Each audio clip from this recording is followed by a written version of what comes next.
Kristen Oaks-White. And I'm Avery Davidson. Thank you for joining us for This Week in Louisiana Agriculture, the only TV show bringing Louisiana farmers and consumers together every week. We begin with breaking news. It's hot in Louisiana in August. Oh my gosh, is that breaking news? No, we just broke it ourselves.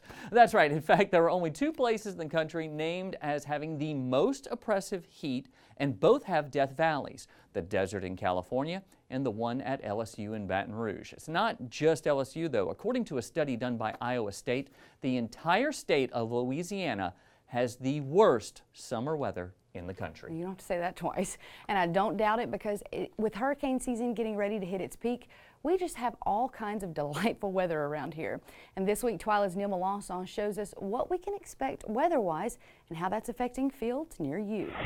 It's a common sight on summer afternoons in Louisiana, cloudy skies and a humid haze that fills the air. It makes for miserable conditions during sugarcane planting season, which is underway here in West Baton Rouge Parish. Bobby Morris says his crews are working hard to get it in the ground, as those humid skies can bring rains and planting delays as his crews dodge them. We had to make a move the other day. Whenever you got to move 10, 12 tractors at a time, that takes a little bit of planning, but it's more aggravating than anything. Another aggravating issue is, while the rains may run like clockwork, they also haven't brought a lot in the way of moisture to some areas, as they've been spotty.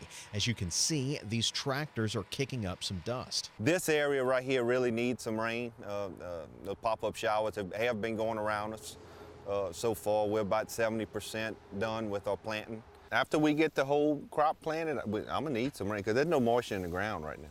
We call that pretty much dusting it in. I mean, there's no moisture. Weatherman Jay Grimes says the spotty rain isn't just at Morris Farms, it's all across South Louisiana right now. In South Louisiana, even though there's been some good rains, it's been very spotty, very selective. So, as is not uncommon in the summer, we've got places that have had 4 inches of rain in the last week, and 5 miles away, it's been an inch in the last month. Grimes says as dry as it's been for sugarcane, it's even worse for pasture lands, particularly in the northern part of the state. Pastures are probably the worst situation in the agricultural sector right now because of this hit and miss rainfall pattern we've had statewide. Of course, northern Louisiana on the dry side, so that's a problem in the pastures anyway. For many crops, the dry weather will be a blessing as harvest begins. The grain crop is more or less made, and they need clear skies to bring it in. Unfortunately, this time of year is peak hurricane season. We've got 4 named storms already as we work into the middle of August. Now, that's actually a little above the norm, but the forecast from the experts for the rest of the season is for activity to be a bit below normal from late August into November. While that may be good news overall, Grimes says it's important to remember that all it takes is one good storm to barrel through to ruin everything, and there's been some of those during quiet years. There's 3 storm names: Audrey, Andrew, and Betsy. All 3 of those monster storms for Louisiana came in seasons where storm counts were way down. In the meantime, Morris is busy doing what he can to prepare for the worst, even as his crews dodge the almost daily rains. That's why it's important to do what you can right now to get the cane in the ground because of hurricanes, which all these little storms right now, some of them have hurricane strength winds coming through and lay the cane flat right now. That's the biggest thing. It can be planted flat, you know, when a hurricane comes through. We've done it before. It just slows everything down dramatically. Sugarcane planting is going on now until about the middle of next month or so. There's a big if there, and that's whether or not we get a storm, which could delay planting even further. In the past, we've often run planting into harvest time, and Kristen, Avery, I mean, it's just one of those things where it's, you know, darned if you do, darned if you don't, because they need rain on that sugarcane. It's a little short right now, and so they're hoping between now and the time they, you know, start defoliating it, they get a little rain to make it grow and get that much more sugar. But if that storm comes in and that wind knocks it down, then they've got lodging where it's just laying flat. And according to Bobby Morris, when it does that, it drops their planting down. So they're, on good days, they've been getting about 50, upwards of 50, you know, even into the mid-50s there, acres in terms of planting. When it's lodged, it drops down to about 30 and even less than that. But it's really been different, the disparity in rainfall across the state. I mean, in the South, yeah, we've been getting regular rains almost daily, if not, you know, every 2 days. But you go up to the extreme northwestern corner talking to rancher Marty Woldridge. He said they were in a D3 drought recently. Right, you could really see it in that graphic Jay got for us. He said, though, that just a little bit of rain could bring that whole area back in short order, but it's really affecting those pastures that Marty has his cattle on, and of course a lot of people in that area. But you're right, it's a tale of two cities between North and South Louisiana, and it's always something, as Kristen said, with the weather. Right, well, it seems like when it rains that you get extreme hot sun, heat the next day, and it just bakes out any moisture that you got from the rain. Yeah, and as you could see, when they were planting, when Bobby was planting, there was dust coming up. So, I mean, he's in right there across the river, and he's gotten some rain, but it dries up so fast, and so they're doing that dry planting there, and it's and even there, he's been missing some of those rains on some of his fields. So it is popcorn showers, and we have been getting them steady, but it is also hit or miss. Yeah, well, thank you very much, Neil Melanson. According to the USDA's latest Louisiana crop report, around 30% of Louisiana corn acres have been harvested as of this week. The same report says more than 50% of Louisiana rice acres have been harvested, and farmers are just beginning to harvest soybeans. This week, Twila's Carl Wiggers takes us to visit a farmer who has all three of those crops to harvest.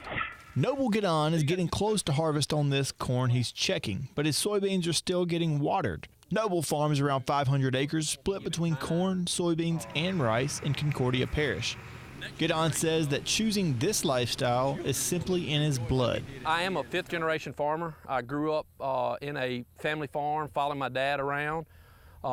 It's really all I've ever known. Growing up in agriculture, Gadon has experienced his fair share of difficult growing seasons, and he says that this year has had its own struggles so far. We actually had to dry the rice ground up to plant it, and then once the good Lord decided to stop raining, we had to dry the rice ground up, and then we had to flush it twice to get a stand. And since then, since May the 1st till about the week of the 4th of July, we've received about an inch of rain over here in our part of the world, but we've been fighting Mother Nature this year. Now let's see if she's gonna crank. When I graduated from LSU in '99, GPSs and yield maps were just hitting mainstream. I just enjoyed. Some people like working on stuff and like rebuilding engines and replacing belts and that kind of stuff. I just like computers. After using this technology on his farm for nearly 2 decades, Gadon says that he has become a more efficient farmer. We did look at some Field Connect units out there that are the soil moisture monitoring systems that let you know where the soil moisture is in a soil profile. That helps you become an irrigator, not just a waterer. Another thing that we use out here is some satellite imagery or aircraft imagery in rice. Taking that data and not minding using that data allows you to find management zones in a field, whether it be off of soil maps, whether it be off of elevation data, whether it be off of yield maps, and help find trouble areas in a field, or finding places in a field that make higher yields year after year after year, and then figuring out why that spot in that field is doing good or bad in fixing the problem or replicating the problem. Using this precision agriculture is all about minimizing the risk that farmers like Gadon face every year when the crops are planted. Noble says the uncertainty in farming is only overcome by the satisfaction that he gets from growing his crops. That crop is basically dependent on you. You know, you've got to help it with weed control, you got to help it with water when you can, you got to make sure it's fertilizer out there. And the satisfaction of putting something in the ground and following it through fruition is a plus for me. Why do you risk everything in the world for a small margin of return when you can lose your house and you can lose your truck and you can lose all that? Why in the world do you do it? Just the way we were raised. We can't help it. Gadon says the tools available to farmers are vital to them continuing to provide food and fiber for the world. If you didn't have oil, you know, you still got peat and repeat. You can walk. But if you don't have 1,000 calories a day, you know, it's hard to live, or you can't live. So we're involved in an industry that is the true backbone of society. Gadon also works for Goldman Equipment, helping farmers implement the very technology that you saw him using on his farm in this story. This firsthand knowledge helps him to relate the information to his farmers and better equip them in their fields. And you guys, I was really impressed. I learned something on this story. You know, I thought, you know, when I did a story earlier this year with Jacob Rumbaugh, he told me, he's like, all I lack now is precision irrigation. And I was like, oh, that's funny. That's exactly what Noble has in his fields. I didn't know that was a real thing, and Noble's practicing it in his soybean fields right now. So one thing about Noble, he's not only a great farmer with a lot of technology that he uses and helps other farmers, he's just a great all-around guy, and him and Twila are really involved in the community, and they live in the same town that we do, so they're just great people in the community. And one thing that he also sells at Goldman Equipment, we bought a used golf cart from him, and it's a wonderful little golf cart, and he gave us a great deal. I can't believe that. Thanks, Noble. Carl Wiggers, thank you. Well, farm and ranch families make up just 2% of the U.S. population, according to the American Farm Bureau. They feed all of us and allow the rest of us to pursue our dreams rather than spend all of our time growing our own food. That's why it's so important for all of us to speak up when someone outside of the farming community tries to tell the story of agriculture. To that end, the American Farm Bureau hosts the Partners in Advocacy Leadership Program to teach farmers and ranchers to speak up effectively. Washington, D.C. is not like Las Vegas. What happens here definitely does not stay here. Oftentimes, what happens here affects people who work here on farms and ranches across the country. That's why the American Farm Bureau started the Partners in Advocacy Leadership Program, better known as PAL. Here you see members of Class 9 participating in a mock board meeting. Amelia Kent of East Feliciana Parish is in this class. She says PAL sets her up for a great future. You can see PAL graduates throughout top agricultural circles. The PAL experience has tapped into the combination of skill and confidence for me to know that the sky is the limit. A lot of decisions that affect our place happen off the ranch, and Farm Bureau and PAL helped me realize that and understand that. James O'Brien, a rancher from Texas, says the program is really hard work. PAL's intense.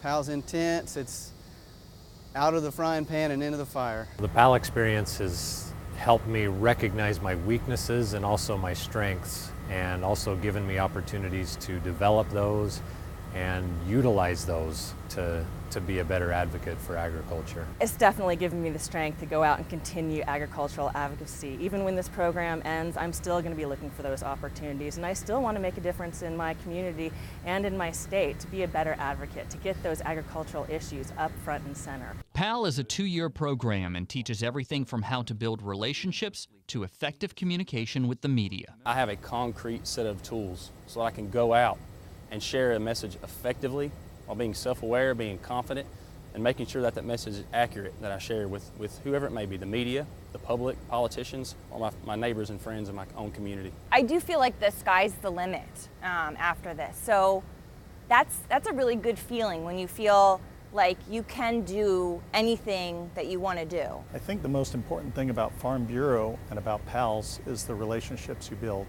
It teaches you to have a presence within social media, on normal media, radio and television.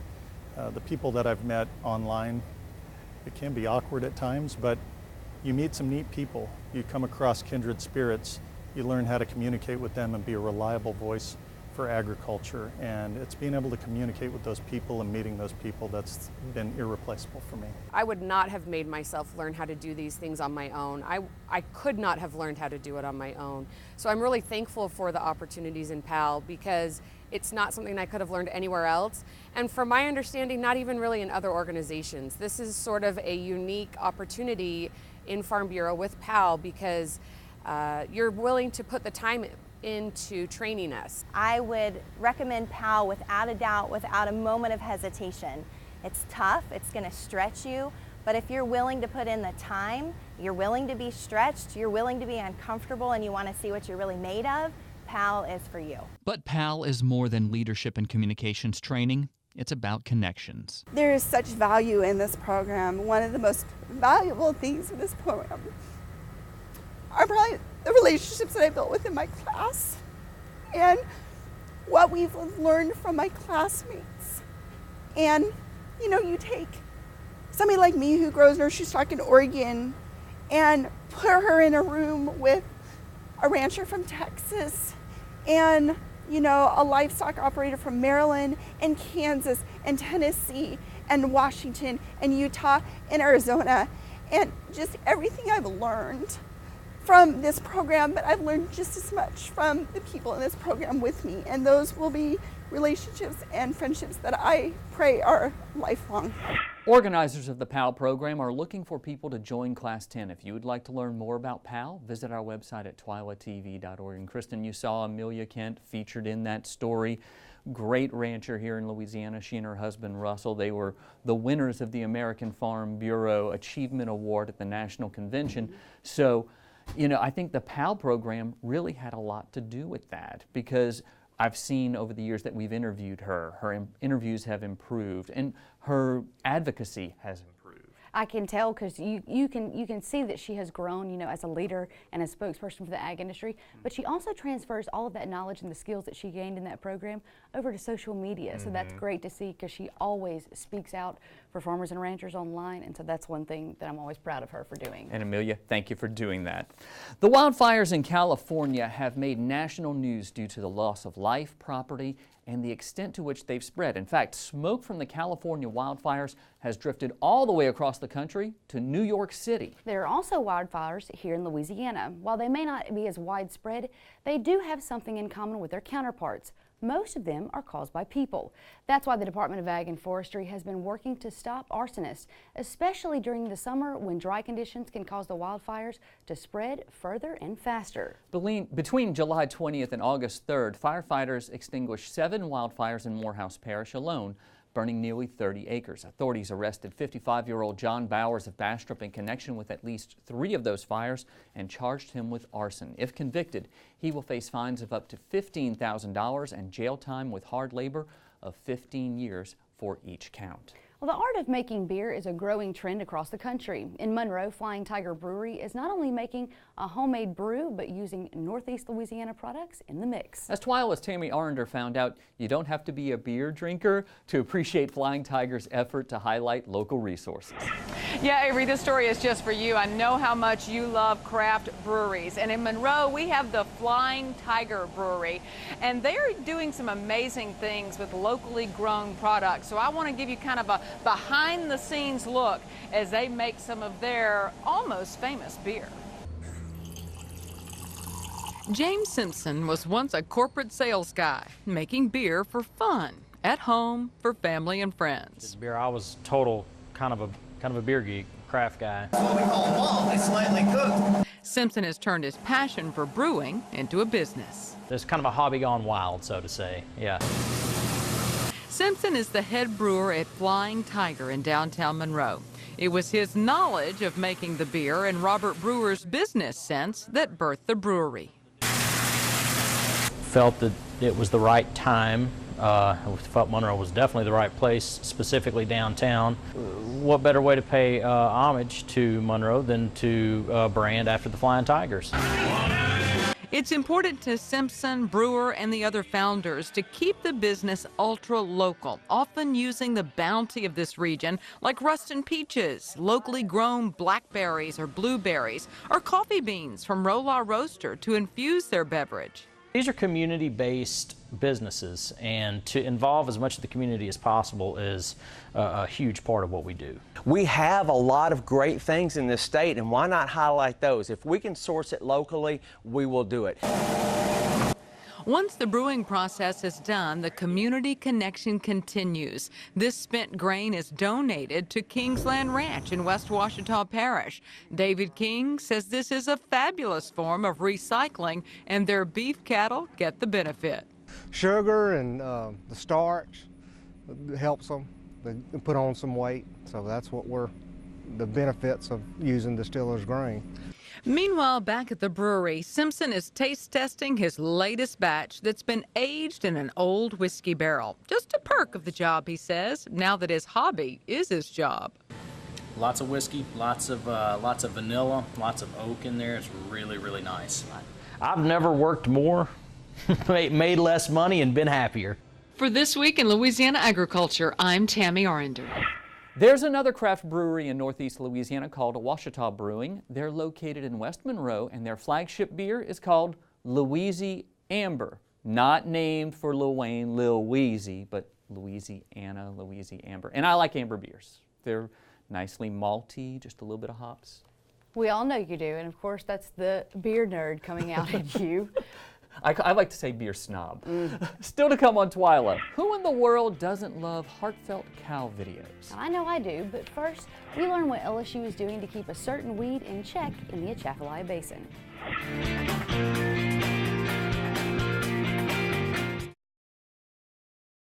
I now hope they're fighting today. I hope they are. Put a Dorito right here.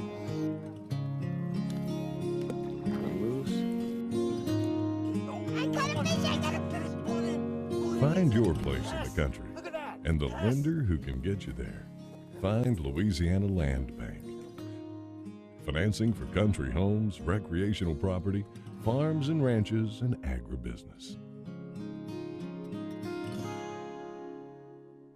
Before you sweeten your morning joe, before the icing on the cake, before the sugar hits the shelf, it begins with a family of sugarcane farmers dedicated to growing Louisiana for more than 220 years. The Sugarcane Growers of Louisiana, making life sweeter, naturally. Sugarcane, sweet sugarcane. Louisiana oysters, salty, sweet, and delicious. But have you ever thought about what happens to all those oyster shells? Most of them end up in trash cans and landfills. The Coalition to Restore Coastal Louisiana is changing this with its oyster shell recycling program, and you can help by visiting these participating restaurants. It's a simple and delicious way to restore our coast. The shells will then be used to sustain and rebuild oyster reefs. Remember, once you shuck them, don't just chuck them.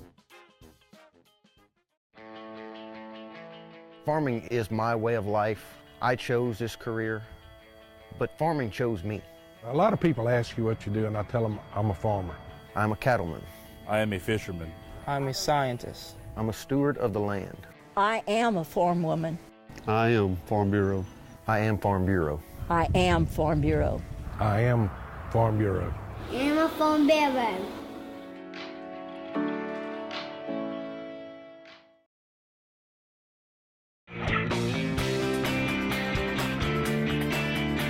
The severe cold from last winter drastically reduced giant salvinia in Louisiana waterways. So what is salvinia? It's an invasive weed from South America. Unfortunately, it also reduced the population of giant salvinia weevils, which are a biological control for the weed. Twila's Craig Gautreaux takes us to the Atchafalaya Basin to show us how LSU researchers are making a difference in Louisiana waters. A severe winter across Louisiana caused much of the giant salvinia in the state to die off, especially in the northern part of the state. However, the weather also caused a drastic reduction of a weevil being used to control the salvinia. The salvinia is now rebounding and creating problems. Instead of seeing our normal infestations in late spring, we are now moving into summer to see, before we saw our giant salvinia infestations create big mats to where they were problematic for waterways. Wall has ponds across the state where he raises weevils to help combat giant salvinia. Weevil populations in the wild and in some of his ponds were decimated from the severe winter cold. We saw a big decrease in the density of adult salvinia weevils, and we saw a big lag time before they started reproducing and producing larvae as well. Salvinia can be controlled by chemical spraying, but weevils are a more viable solution. Chemical control, relying just on chemical control alone, is very costly and is a short-term, small-scale solution to the problem. Common salvinia, a relative of giant salvinia, is also causing some concern. You wouldn't find it as widespread as you would giant salvinia. This year, when we're monitoring and going out, we have actually started to see an increase in common salvinia infestations around southern Louisiana. While the giant salvinia weevil can forage on common salvinia, it is not an effective control for the plant. It can feed on common salvinia and get enough to live a little bit longer. It's not reproducing. It's not viable habitat for it to control common salvinias. In areas the weevil population has reached high enough levels, giant salvinia has been kept in check. With the LSU Ag Center, this is Craig Gautreaux reporting. If landowners are interested in acquiring weevils to fight giant salvinia on their property, Wall says they need to contact their local soil and water conservation office. Still to come on Twila, we have a Twila boost that is sure to put you in a good mood. Stay with us.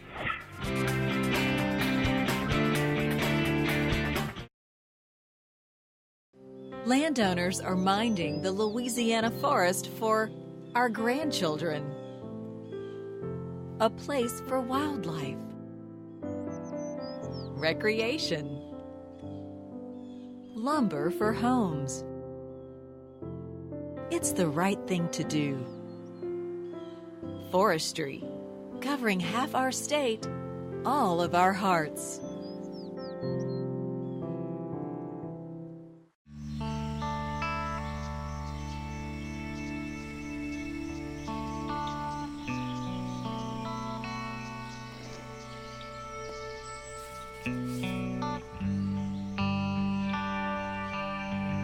This is the moment I knew his future had no boundaries.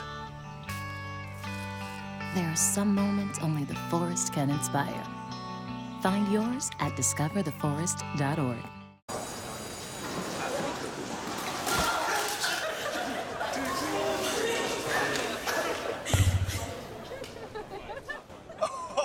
That's low, that's low. That's low and below. Look, he's blushing. Seriously.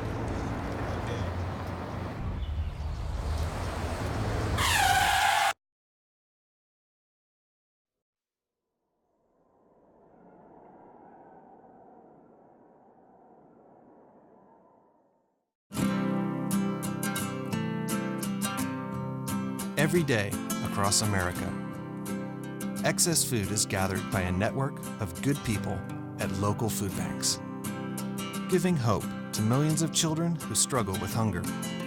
They've earned their wings, and you can too.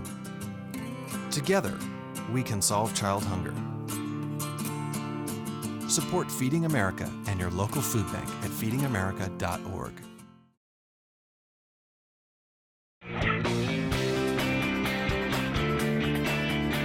After a week of heated debates about various ag topics on social media, we could use a little positive boost from the farm. You can say that again. Check out this video that features an unlikely friendship between a rescue dog and a heifer. We guarantee this story is sure to put a smile on your face and leave you in a good mood. We hope you enjoy. Is this normal that the dog is playing with the cow all the time?